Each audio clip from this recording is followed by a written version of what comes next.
आणि यानंतर पुढची बातमी पाहूया। रायगड जिल्ह्याच्या पालकमंत्री पदावरून सुरू असलेल्या चर्चांना आता पूर्ण विराम मिळण्याची शक्यता आहे।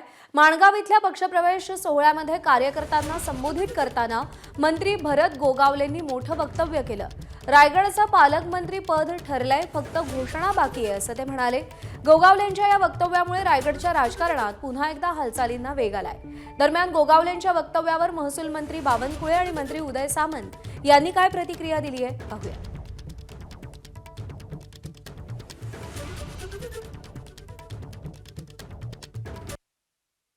पालकमंत्र्यांसाठी पण काल आम्ही सांगितलं आणि झालेलं आहे, फक्त आता डिक्लेरेशन बाकी आहे, त्यामुळे त्याची पण काळजी करू नका। पालकमंत्र्यांसाठी पण काल आम्ही सांगितलं आणि झालेलं आहे, फक्त आता डिक्लेरेशन बाकी आहे, त्यामुळे त्याची पण काळजी करू नका।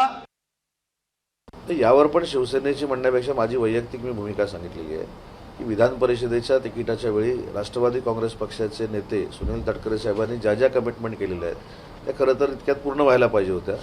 कालच मी राष्ट्रीय अध्यक्षा एनसीपीच्या सुनेत्रा वहिनींची देखील याबाबत चर्चा केलेली आहे।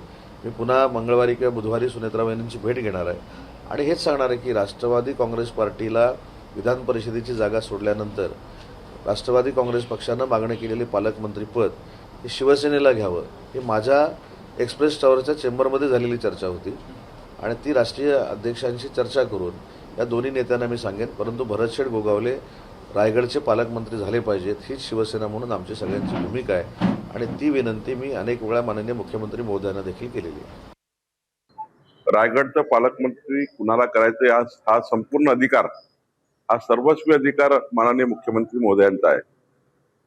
माननीय एकनाथजी, सुनेत्रा पवारजी आणि मुख्यमंत्रीजी बसून याबद्दलचा निर्णय करतील, पण रायगडच्या पालकमंत्री पदाचा निर्णय लवकरच होईल असं मला दिसत आहे।